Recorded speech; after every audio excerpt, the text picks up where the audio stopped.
that comes.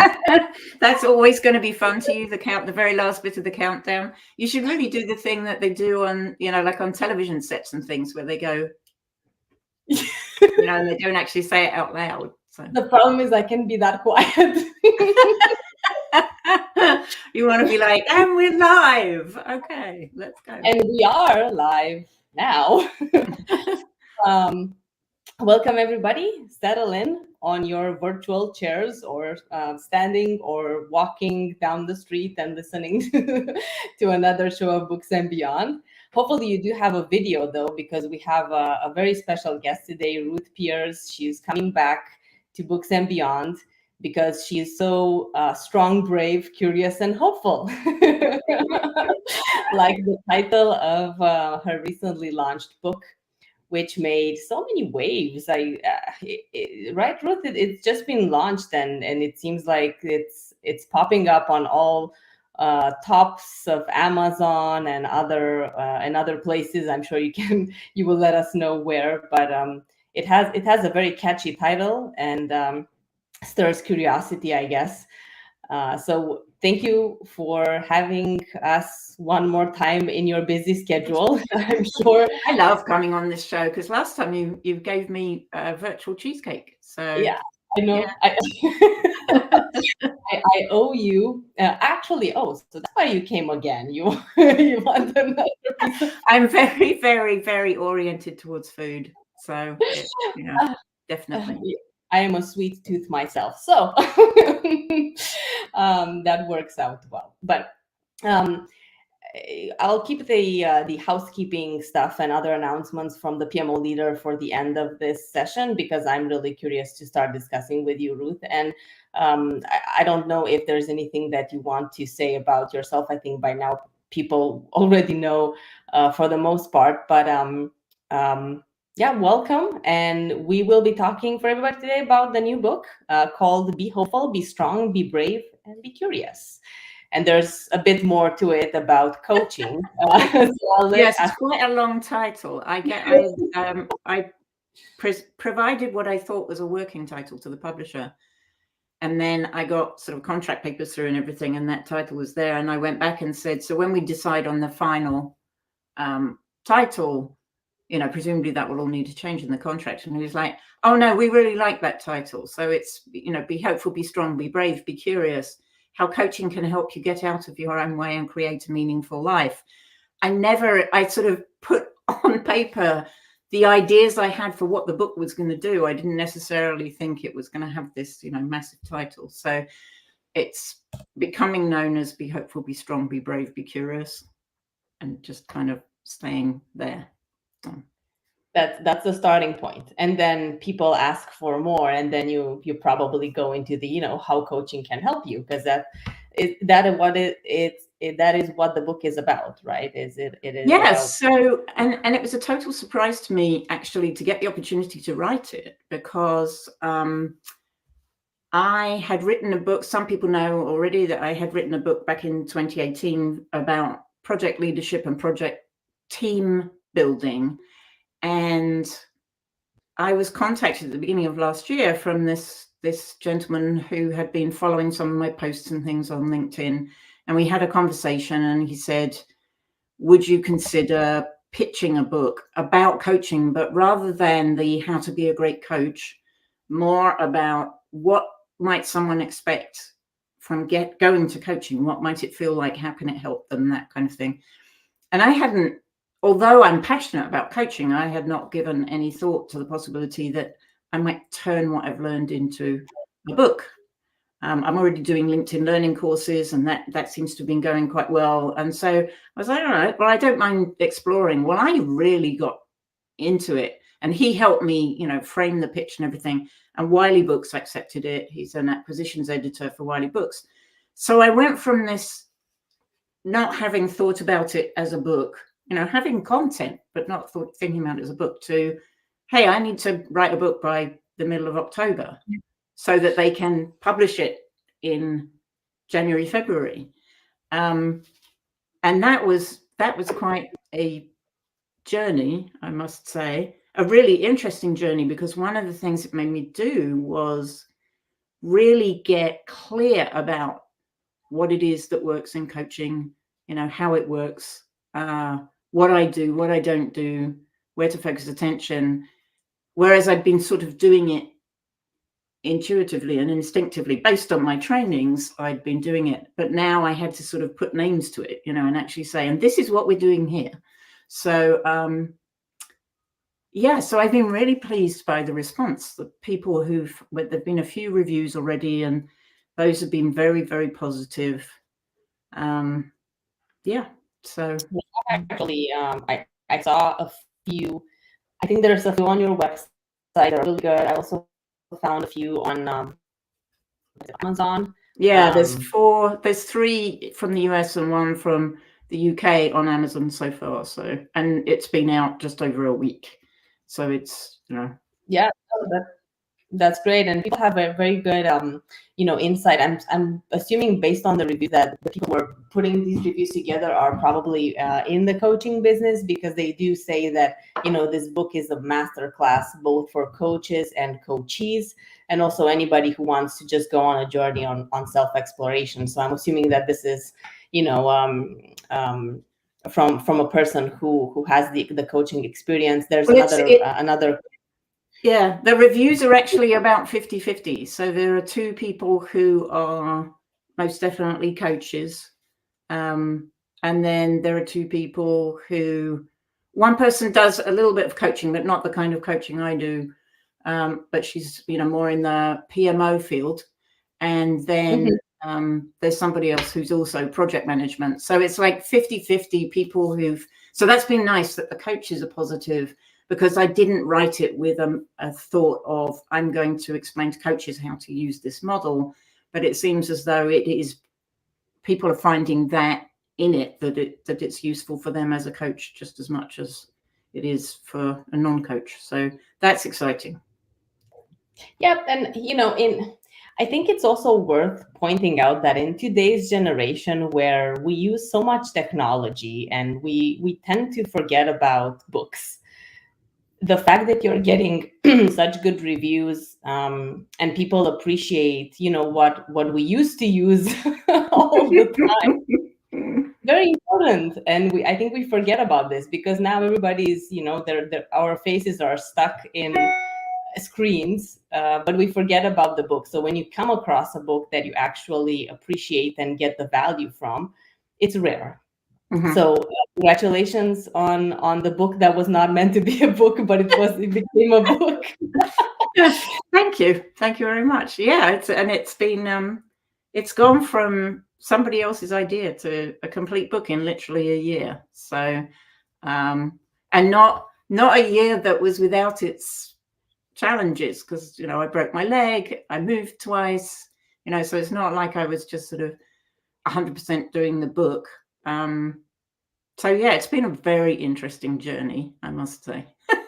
Do you feel like your own personal experiences within the past year have defined some of the elements in the book? Maybe the title, maybe I guess the next question or curiosity is how you came up with the four elements of strength, curiosity, hopefulness, and so tell us about that.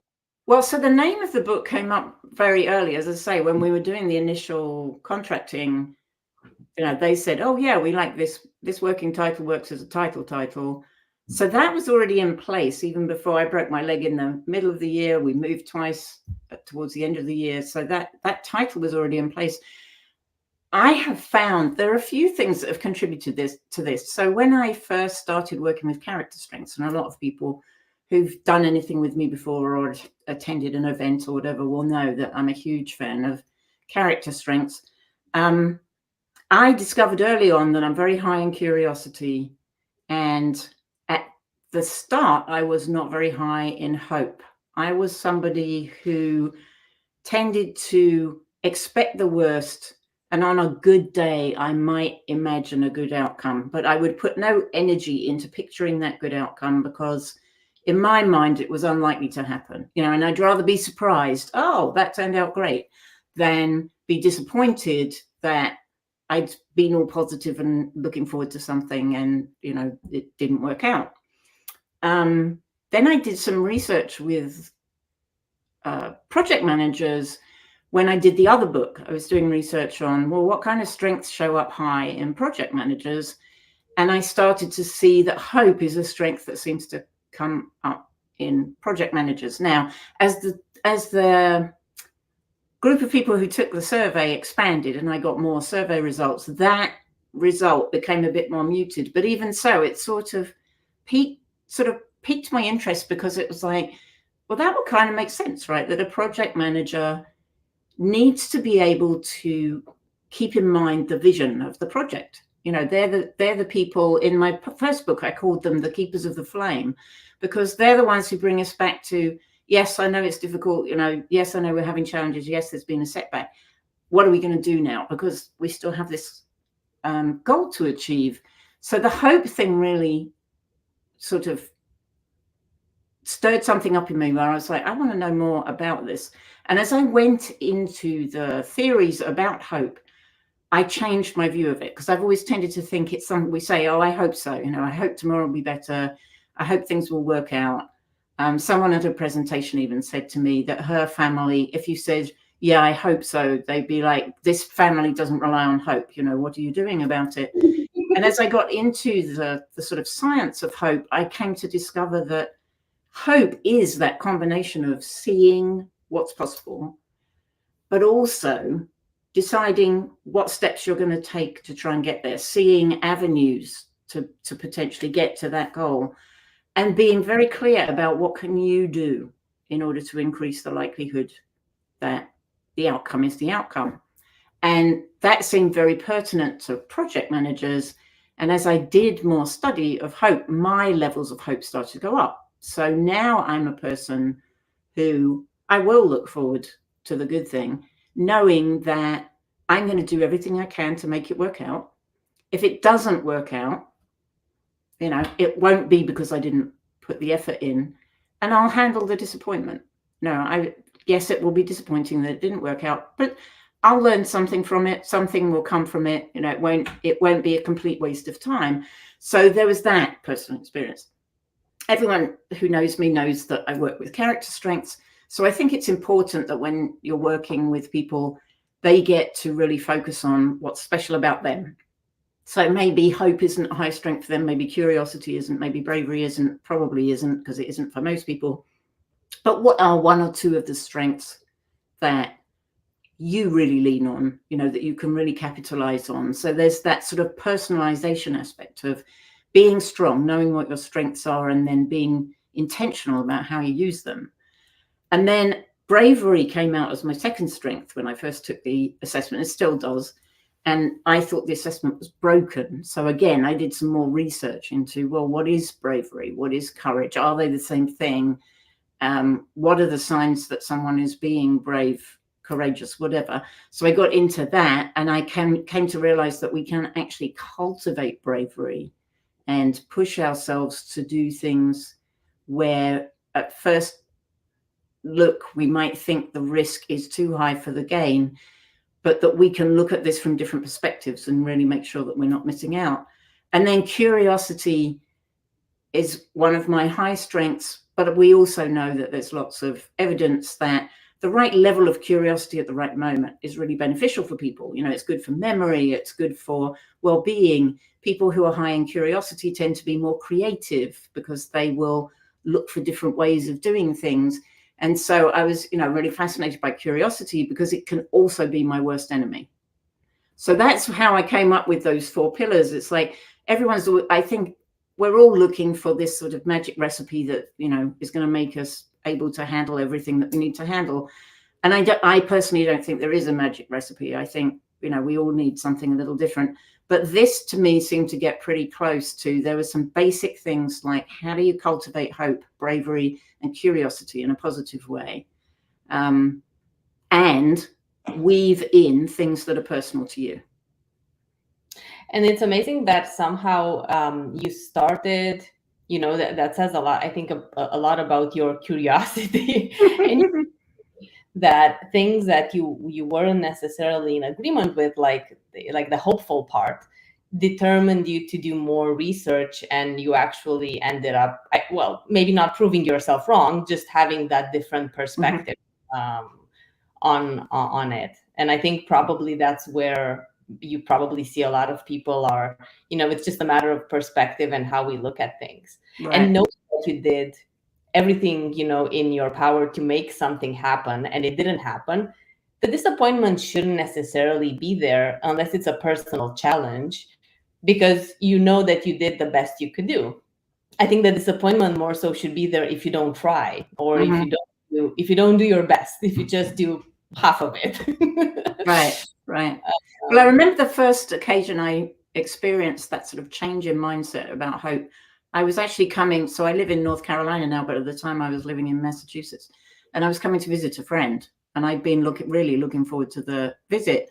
And at the time we had 3 dogs, and all 3 of them got kennel cough. And anyone who's a dog owner knows that when your dog has kennel cough, there's practically nowhere you can take them, because the vet doesn't want to look after them. Boarding places can't take them because it's so infectious and everything. So I had to cancel my trip. And somebody who was of that same mindset as I'd always been, of, expect the worst, said to me, well, you must be glad that you didn't really spend too much time looking forward to the trip, because now, oh, well, you're not going. And I said, no, I didn't. That's not how I approached this. I really did look forward to the trip. And I said, and I wouldn't change that for a moment, because I had 3 weeks of anticipating all the amazing things that we were going to do and the places we were going to go. Okay, so I can't do that now. I will do it in a few weeks' time when the dogs are better. And yes, it is disappointing. I'm like, oh my goodness, couldn't you have got kennel cough when I came back? There's all those thoughts.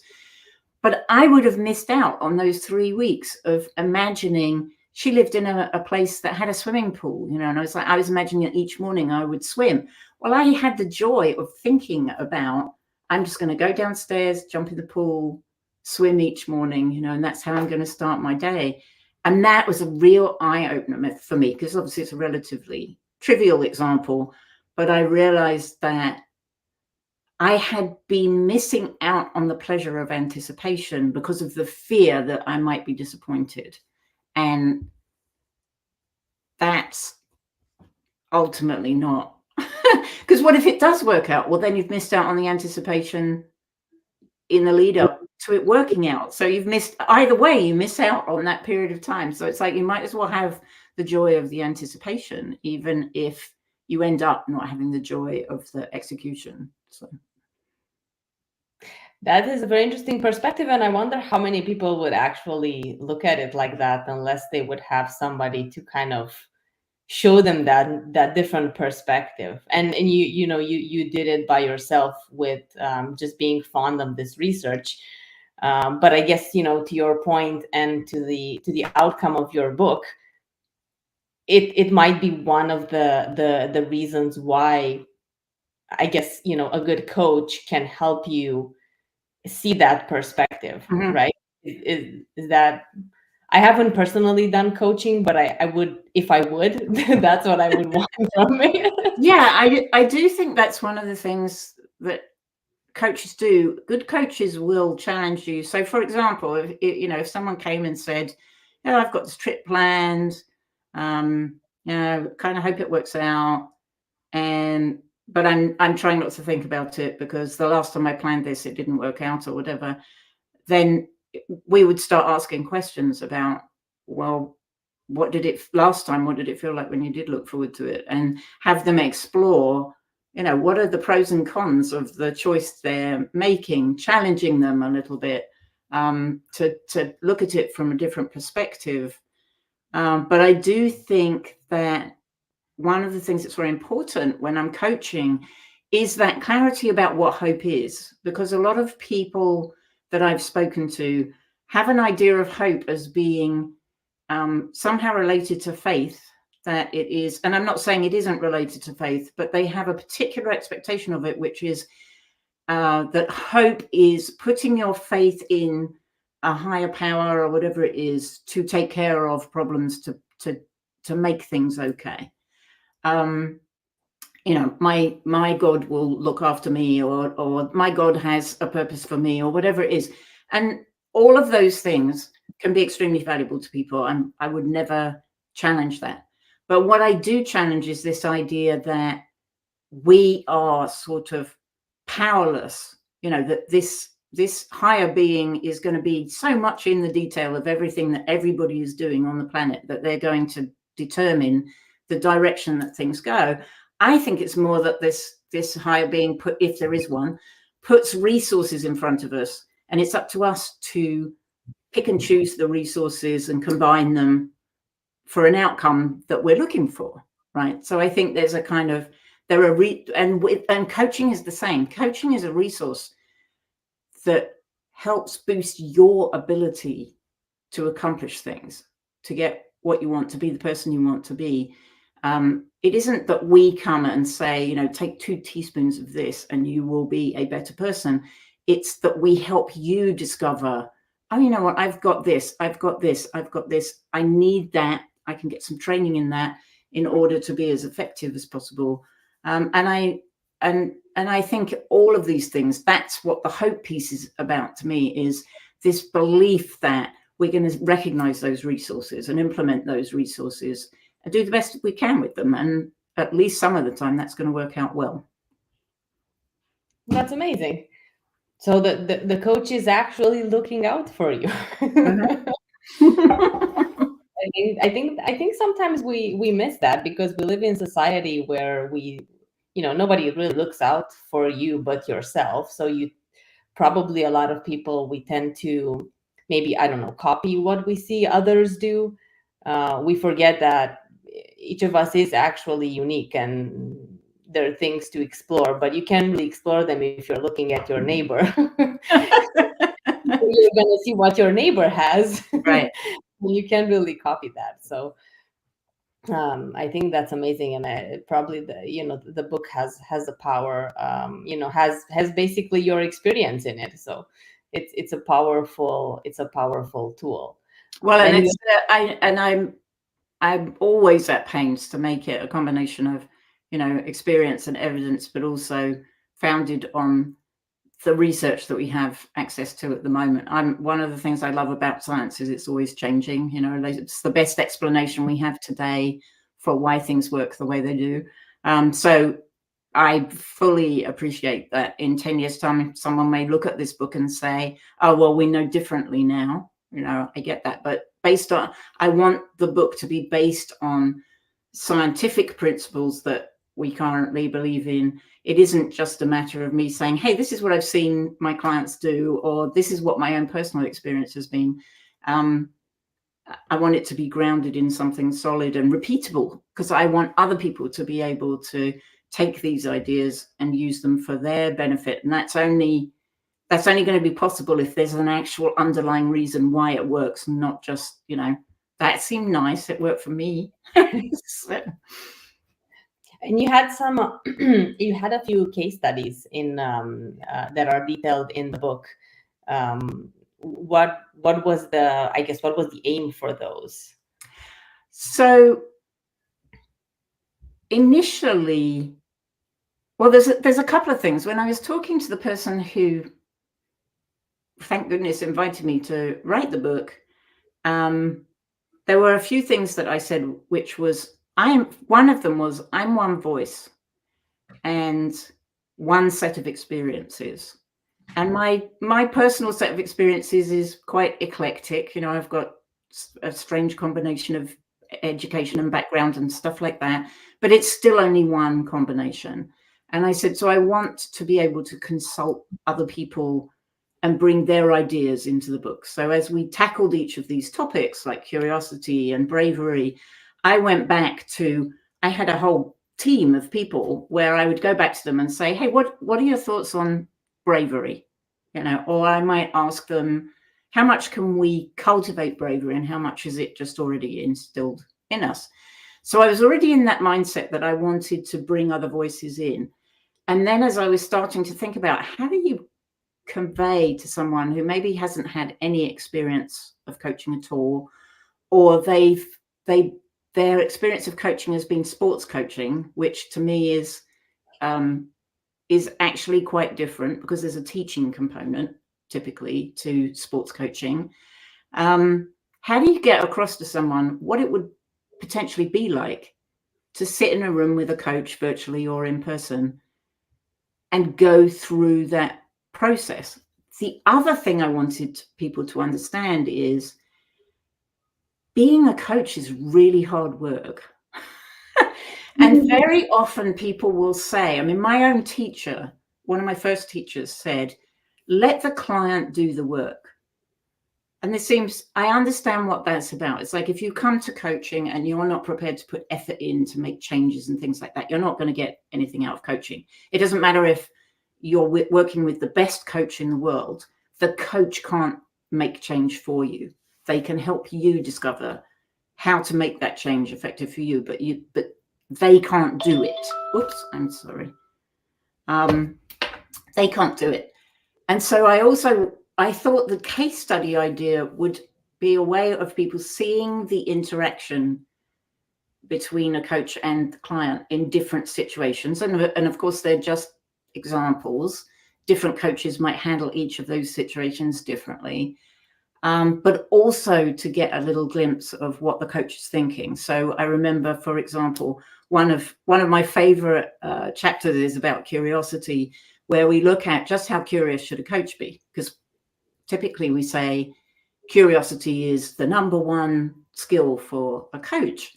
Well, actually, it's a very delicate balance, because it's not curiosity for me. So if you come and tell me something and I'm like, ooh, that sounds intriguing, I need to check myself and make sure that the question I'm about to ask you is really going to be of use to you and not just for me, right? So all of these things all the time. There's an example, one of the case studies in that curiosity chapter, you kind of get to hear the coach thinking, oh, I'm kind of tempted to ask this question now. Or you read this, obviously you're not hearing it, but, I'm tempted to ask this question. Let me pause for a moment. Who's this for? And she changes the wording of the question she asks in order to make sure that it is client-centered. And we're doing that kind of thing all the time. We're listening for themes, noticing something. So when I say about themes, it might be that 2 sessions ago, somebody mentioned a concern, and a session before that, they mentioned the same concern, and now they're bringing it up again today.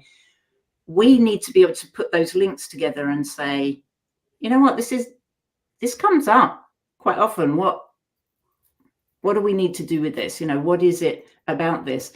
So the concentration and that constantly evaluating, is my next intended move the best for the client? Do I keep quiet here? Is this a time when I need to sort of interrupt the client because they seem to be going around and around and around in circles? Do I need to do a check-in with them and say, what's useful to you now? So we're constantly going. And I think it's in the book that I say, I can't see more than 4 coaching clients a day, individual clients a day, because I just don't have the mental and physical stamina to do it properly.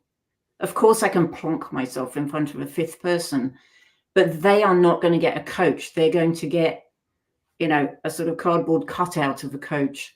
So I have to be very disciplined about that. It is not an option for me to be coaching 10 hours a day, 5 days a week and still be effective. There are other coaches it just is such second nature for them that they can absolutely coach more people. But it's very important for us to be aware of what it is as a coach we are bringing to the table, what we're putting our energy into, and really monitoring what our energy level is to make sure that we're serving the client effectively. So that's amazing. That's my little rant over. So no, but that's really good, because I personally have never thought about it, that it is such a complex activity happening on your end, and that makes perfect sense, because you're human too, so you have your own thoughts that I guess as a coach you kind of have to put them aside and just actually think about the person standing in front of you, but from a different perspective, not as if you were just having a very casual conversation, right doing right now. There's much less accidental, in a coaching conversation. At the same time, we get it wrong. I mean, that's or maybe we're not getting it wrong, but as you said, we're humans. So, there are times where maybe there is a facial expression that pops onto our face before we can do anything about it. But as a coach, we might be going, ooh, I wish I hadn't pulled that face. I wish I could have kept that inside. But we're human, sometimes we hear something and it is surprising or shocking or startling or sad or whatever it is. And there are definitely times when that human quality is what the client needs. They need to feel that connection to somebody. And then there are other times where it's really helpful if the coach can keep it calm and steady so that the client has a space where they can express themselves as much as they need to in whatever way they need to, but that the coach is keeping that sort of safe space, that feels like they're grounding the person. So we're doing all different things at all different times and going from one to the other. And a client may be one thing today and, need an entirely different thing next week. So yeah, you get to know your clients a little bit. Well, you get to know your clients a lot about what works with them and what doesn't, but that doesn't mean it's always going to be the same. So you've got to be sensitive to, oh, my client seems to be in a somewhat different frame of mind today than they usually are. What do they need?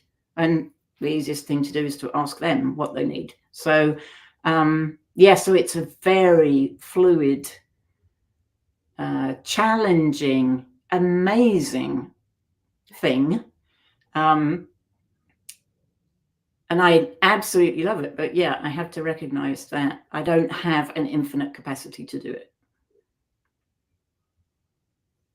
Do you find that coaches need coaches?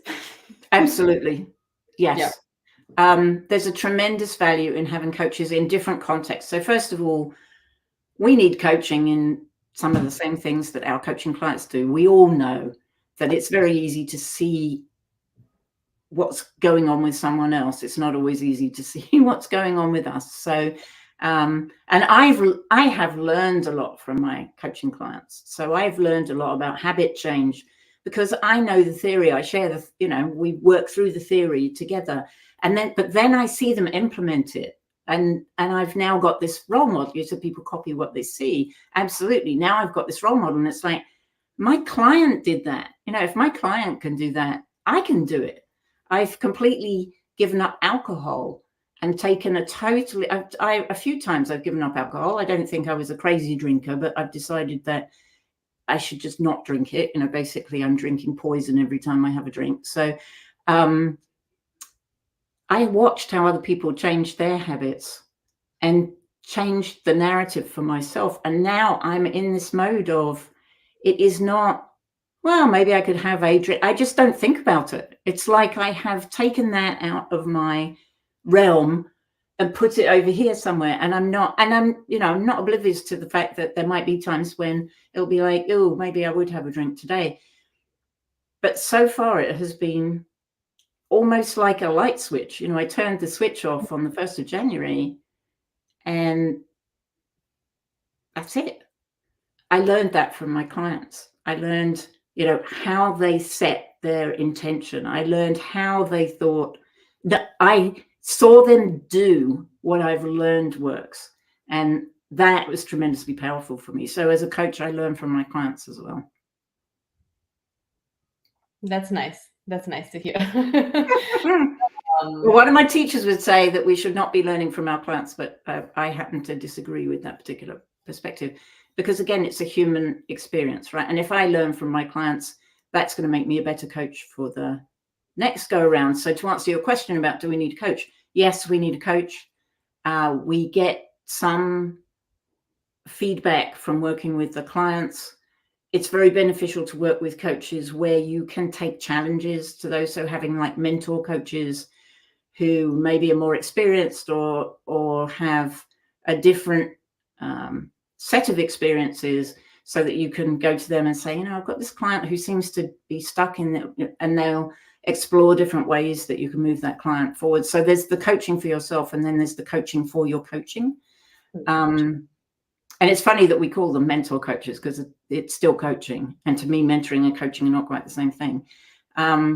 So yeah, it's something I would say to people if they're looking for a coach. If they ask a coach, do you have a coach? And the coach says emphatically no, I would give serious thought to whether that's a coach you want to work with.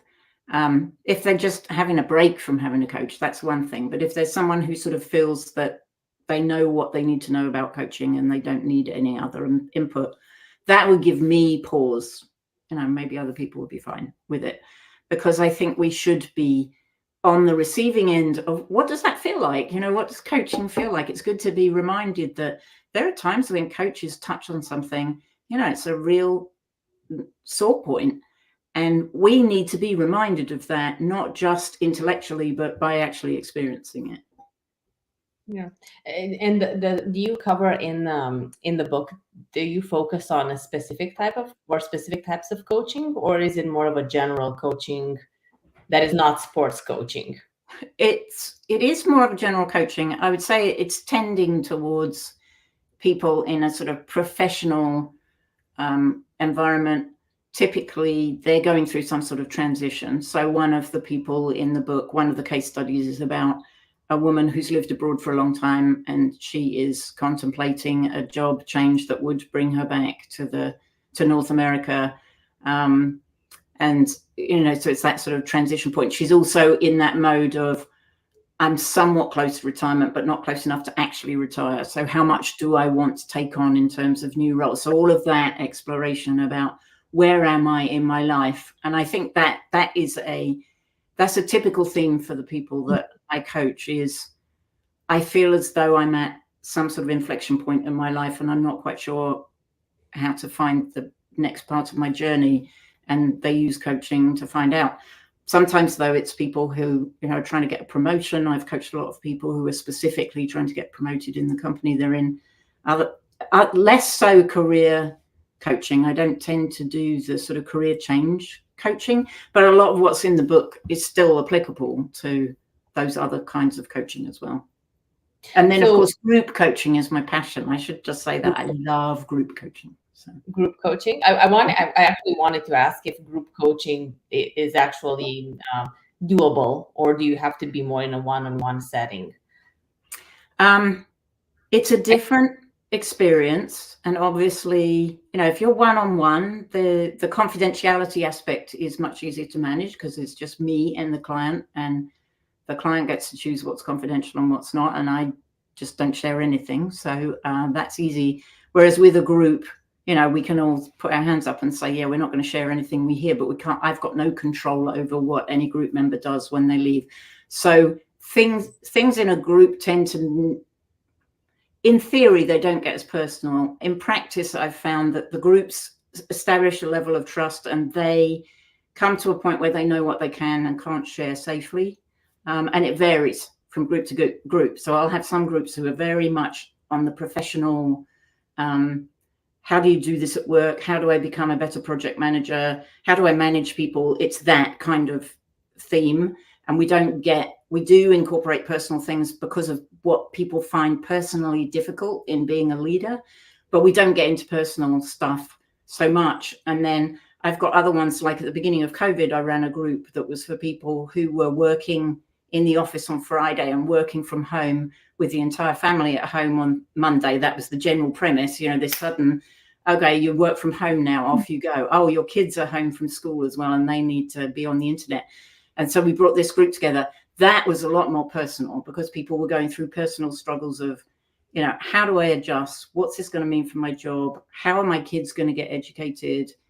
How are we going to manage, financially? How are we going to manage the strategic stuff of we're all in the house, all using one internet connection or whatever it might be, or maybe you don't have an internet connection. So that became a much more personal group where people shared some very, very intimate stuff. So the group finds its level, I find, and it depends a bit on what the purpose of the group is as to how intimate it becomes. But group coaching is amazing because you have all the benefits of the coaching, but you've got a bunch of people in the room who have points of view and experience and education and all of those. So they can make suggestions. You know, they may come up with ways that you can tackle things that the coach isn't necessarily supposed to share, because we're not there to solve your problem. We're there to help you work through how you're going to solve it. But there are times when I want to say to people, you know, have you thought of Googling that? Well, someone in the group will say that, right? Somebody will say, well, have you even done a Google search for that? And I'm sitting there going, thank you, you know, because that I'm not supposed to steer it. So you get ideas, you get interactions, and tremendous amounts of support from other members. It is very often the group members who will put out that helping hand and say, oh my goodness, that sounds absolutely, you know, I thought I was having a bad week, but yours is even worse. You know, if there's anything I can do for you. And again, that would be crossing a boundary for the coach. But the people in the group can do it. So now you've got the best of both worlds, that you've got the contributions of all of these variety of people. Usually there's, you know, 6, 8, 10 people in a group. You've got their input, you've got their support. You know, now you've got a community. It builds a community. One-on-one coaching doesn't build that same sense of community.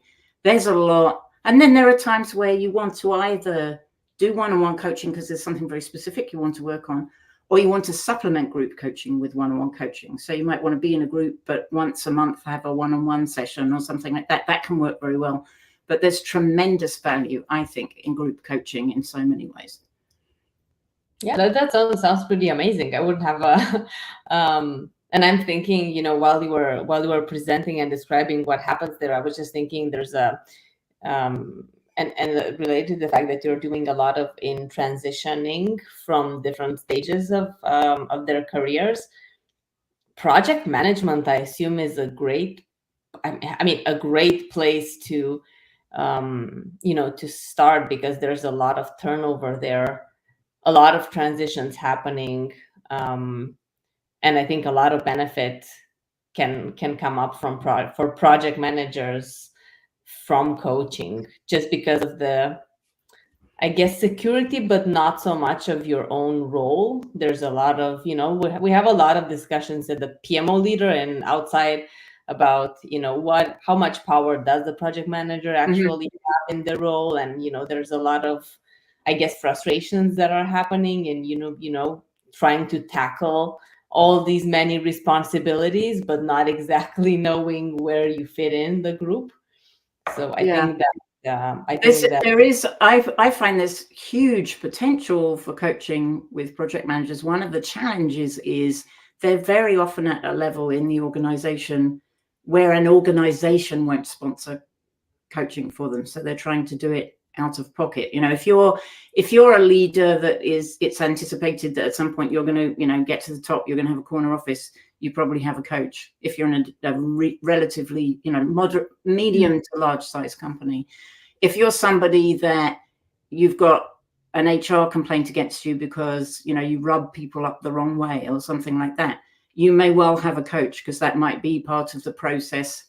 You know, if you're on a performance improvement plan or something like that, coaching might be one of the things that you're given.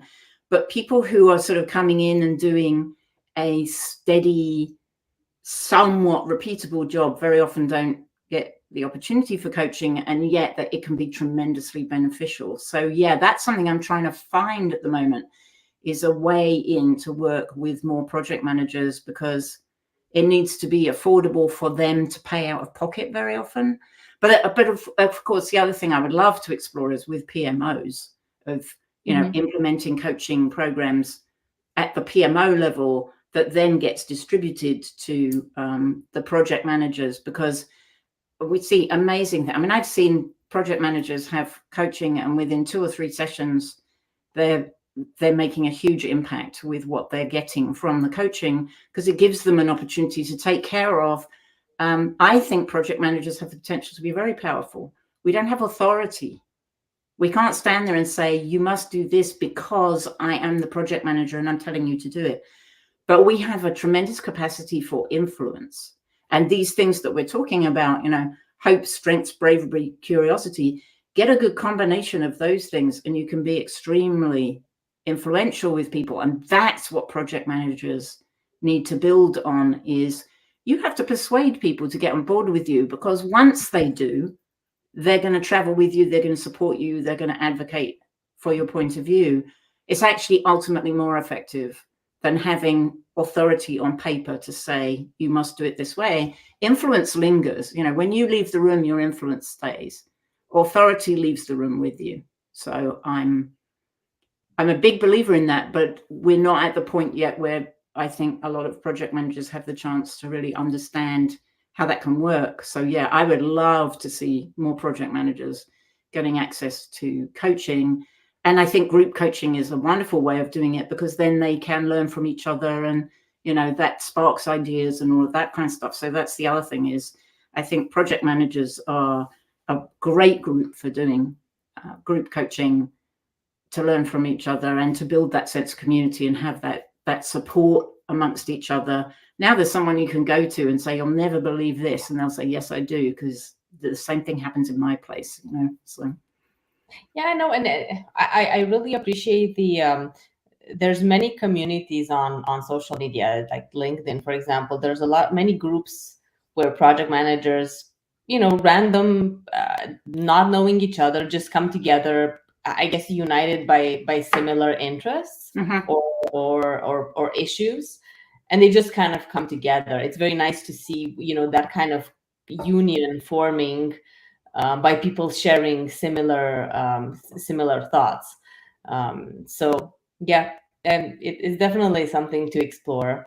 I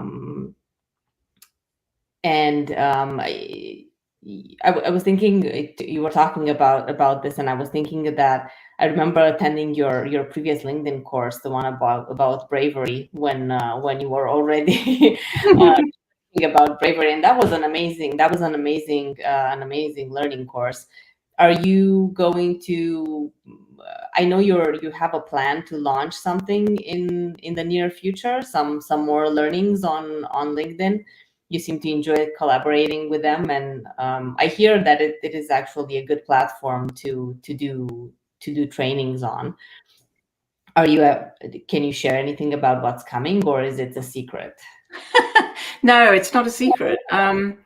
Unfortunately, in good project management fashion, it got delayed. So yeah, we're not on time, and I don't keep the budget, so I'm not sure if we're on budget. So we may fall into, you know, project failure category. But yes, I've got a 5th LinkedIn learning course coming out in March. Should come out on what Americans call Super Tuesday, March 5th. But it will be that week. It may not specifically be on the 5th. And it is about coaching skills for project managers. So it is all of the LinkedIn learning courses I've done have been targeted really at project managers. Project managers are my tribe. So, you know, it's you can move me to a different location, but project managers are still my tribe. And so this latest one is how you can integrate some sort of basic coaching practices into the way you work with your teams, because that's something else I'm very passionate about at the moment. Is it's not easy to become a well-rounded, effective coach, but it is fairly straightforward to incorporate some very useful foundational coaching practices into how you lead, how you communicate, you know, how you interact with other people. And the difference you see in the way those interactions takes place is huge. So that's actually, it's funny because the LinkedIn learning course was being put together before I was asked to write the book. And so I was already writing a LinkedIn learning course that's why I said it's delayed, because it's taken more than a year to get the LinkedIn learning course done, but only a year to get the book done. So, and yeah, I love being able to share those kind of ideas about when do you ask an open question? When do you ask closed questions? You know, we have a tendency to say that coaches only ask open questions. That actually is not 100% true. We're typically using questions that are going to help our client explore and expand and create new ideas. But there are definitely times when it's time to make a decision. Well, me trying to expand the number of choices that you have is not helpful if you've got to make a decision right now, right? So then we tend to go to, you know, well, here are the options we've discussed. Where do you think you're going to go with that? And so I'm imparting some of that, hopefully, to project managers to be able to use some of those same techniques and to know which makes sense in different situations. So it's like the 5 whys, at some point you have to stop. You can't exactly. Yes. Why? Yeah, it's it's a great framework to be, coaching mindset is looking for possibility. At times, though, we have to recognize that we've explored the possibilities and the person needs to, they say, okay, now I need to make a choice and take some action. And it's not for us to say, no, you should consider more possibilities. It's the client's journey. And, we need to be able to help them do that too. Okay, so we're looking forward then you will probably give more details on LinkedIn when the course is ready. But you do have something else planned in follow-up from the book, which is sort of a book club. Yes. So I was preparing questions for 2 kinds of book club that, for people who might want to do it by themselves. And at the same time, I was listening to the audiobook called Breath by James Nestor. And if anyone listening is, looking for a really, really interesting book, read the book or listen to the audiobook. So he wrote the book and he also narrates it. And one of the things that struck me as I was listening to him, and I used to be really skeptical about audiobooks. I was like, it's not reading if you don't actually have the book in front of you. And then I sort of came to tolerate Kindle, though I don't like reading on a screen. That doesn't really work for me. And then gradually I've got into audiobooks because they're a fabulous way of learning new things when you're driving and, walking and whatever. So anyway, I'm listening to this guy, and what I realized I got from the audiobook that I didn't get from reading the book in paper was his emphasis. What was he trying to put across? Mostly successfully, but sometimes, maybe not in the way that he wanted to with the book. And so you get more insight into where is the person coming from? Why does this matter to them? What are they most excited about? All of that kind of stuff. And then it occurred to me, well, if I did a book, people could pick my brains, So if they read a bit of the book and they say, what on earth did she put this in here for? Well, you can come to the book club and ask me, why is that there? Challenge me. Come and say, I don't think this is true. Come and tell me that you think my theories or my what I've put out there as what hope is. Come and challenge that. Let's have a conversation. And I was like, what could be more, I don't know, maybe it's a little brave than the author to say, I'm right here. Come and talk about the book, what you saw. And I really, really do want people to come and share whatever, if you want to come and share that it's amazing or it helped you or, something cultivated something in you, or fabulous. But if you want to come and say, that seemed really dumb, that's fine too, as long as you can sort of make an argument about it.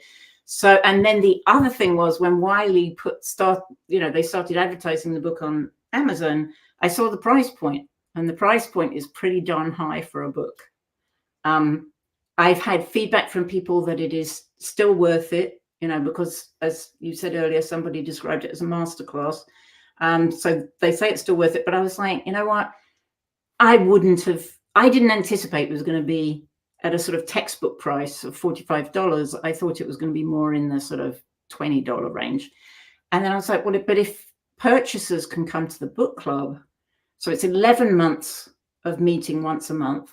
At the moment, there are 2 time slots on a Friday, but if enough people sign up and we need a different time slot because people are in different locations or whatever, I'm open to putting other time slots on the calendar.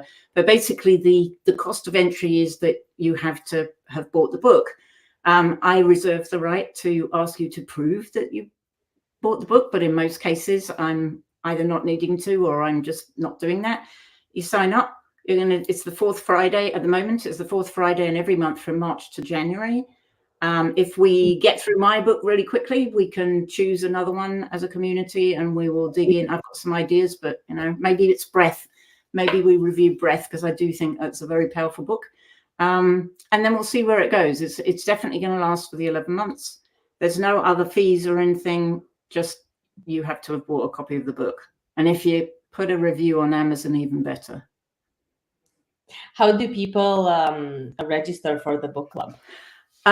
So if you, I've posted a couple of times on LinkedIn about it. I do have a flyer that's got like QR codes, so you can scan to purchase the book, and then you can scan to join the book club. There's also a link which I can share that, you know, you can just go straight to my website and sign up. Let me just see if I can pop that in the thing now. So there's multiple ways. You could message me on LinkedIn and I can, you know, pass the details to you. That's the link to register for the book club. So, and yeah, we'll be starting in March, going once a month. And yeah, I can't wait to see what the feedback is. My hope is, oops, another alarm. Sorry about that. My hope is that I have an alarm to remind me to eat, and then an alarm to tell me to go back to work. So we've been talking over lunch. Yeah, I'm hoping that what will come from this book club is the idea for the second edition, because I'm hoping people will come and challenge and improve the ideas that are already in this book, so that we can come out with something, or maybe it's a companion book that looks at it from a different perspective or something like that. But I'm fully expecting that the book club is going to educate me. So please come and educate me. That's amazing. We will do so. Yeah, no, I think you'll get a lot of good insights from these sessions, and just having the opportunity to connect with your readers is also pretty special. Yeah. To have the opportunity to actually, you know, kind of hear their experience when reading the book and what they got from it, and and questions. You know, if someone comes and says, you know what, I've read chapter 3 4 times and I still don't understand what it is you're trying to say, yeah, this would be a great opportunity, because we'll get the input of other people. What did other people make of that same content? But also, what was I hoping to convey by that content? And where did it go wrong? You know, so there's a lot of opportunity there. I am not shy about people coming and saying, Ruth, you are talking nonsense. I do want you to come with some evidence as to why you say that. Not just, you know, not just, well, that was rubbish. That's not helpful. I want to know why you think it's rubbish, and to have something I can work with. But I always want to learn. I'm always wanting to know more tomorrow than I know today, and be able to apply that for my clients. So, you know, I'm excited to have people come and challenge. I'm not running this book club just to have people come and say, great book, love the cover. So this could be the group coaching for you. Mm-hmm. It's reverse group coaching. I might have to write an article about that. It's reverse, bring the group and they will all coach me. I love that idea. Ooh, 360 coaching. I think you've just invented a new coaching style. I will give you credit if it takes off. We can see how it works out first. Yeah, I will give you credit if it takes off. I will also give you credit if everyone looks at me and goes, you want to do what with what? No. I'll say, well, it wasn't actually my idea. Tinker said it. So. Believe me, I'm on the recording. No, I can. Yeah, I'm going to cut that little snippet out and put it out there. You know, she said it, not me. So. Well, you seem like you have an amazing plan moving forward, and we will be on the lookout for everything that is to come, and also the book club, and hope to see people join and, you know, come with constructive feedback, good or bad. It's constructive. As long as it's constructive, then you are my heroine for saying that, because so many people use constructive feedback as a euphemism for negative feedback, and I'm like, no, constructive feedback is what you give to people so that they can build from here, right? And some of that is going to be stop doing this, but some of it is going to be, that's really good, you know, keep going at it. So yeah, if you're going to give constructive feedback to someone, please listen to what thing is said, because it is the combination of both. It is not just listing the person's failings. So Yeah, you're right. Some people use it instead of saying bad feedback because it sounds a bit more polite. Yeah, exactly. When someone says to me, "Are you ready for some constructive feedback?" I really don't know how to answer that question, because I fully expect it's going to be a list of everything they don't like about what I do. So Yes. Well, in this case, we're talking about, as you said earlier, 360. So it has to be all around, covering the goods and the bads. And yeah, thank you once again for having this conversation at Books and Beyond. I really appreciate your time here and your thoughts, and look forward to seeing more coming out of your project. And hope you had a good time too. I did. I love coming on here. So thank you very much. I appreciate it. And I won't even hold it against you that I haven't found that piece of chocolate cake yet. Well, it's virtual, so I have a bit of leverage. Yes, but we should definitely take care of some of the chocolate cake. The alarms are saying so. Yes, it's chocolate cake time. That's specifically what those alarms meant. Yeah. The recording will be available on our social media page, so on the PMO Leader social media page, and then on the YouTube playlist as well. It's going to be available right away. So whoever didn't get the chance to attend, they will check out the recording, and they may reach out with questions, which would be great. And other than that, we have a few very cool initiatives, and I'm not sure if we don't really have too many people on here, but for those who will be watching the recording, check out the PMOpedia. That is that one-stop shop for anything PMO knowledge related. It's a pretty cool platform. It's basically like your conventional Wikipedia, but it's just PMO, so project management office and project management stuff. So you get their articles. You can also contribute like Wikipedia, where you can just start writing and sharing your thoughts. And then, of course, it will go to some of the people who are reviewing the content, just to make sure that, it's there's nothing, nasty. But yeah, it's pretty cool. And the PMO Leader put this together. There's a few people there who worked really hard on it, and they pretty much just launched it for the community to start building on it. So check it out. The other component is the mentoring program for the PMO Leader, another new initiative of this year. This is ongoing, and I can safely say that I am part of it as well, as a mentee, and it's really enlightening to have this opportunity. It also works with a pretty neat platform, so you don't have to do too much of the logistics, like scheduling meetings and everything else. So there'll be more information about how this is going probably closer to summer, when the first round is done.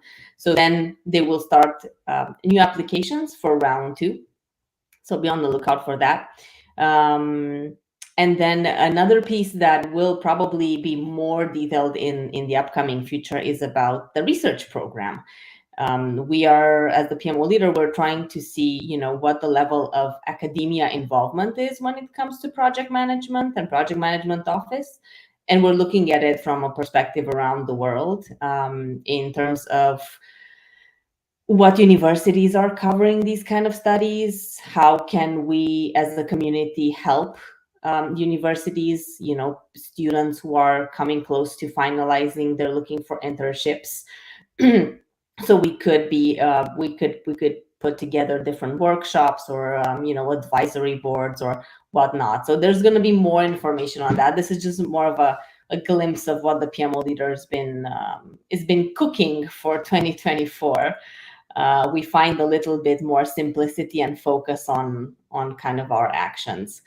And then, of course, the Books and Beyond Club is is not going to disappear. We still have a great lineup, and because amazing people like Ruth come and join and take their time to share their experiences here. So thank you, Ruth, one more time, and hope to see many, many, many things, and enjoy the chocolate cake or Thank you. whatever type you prefer.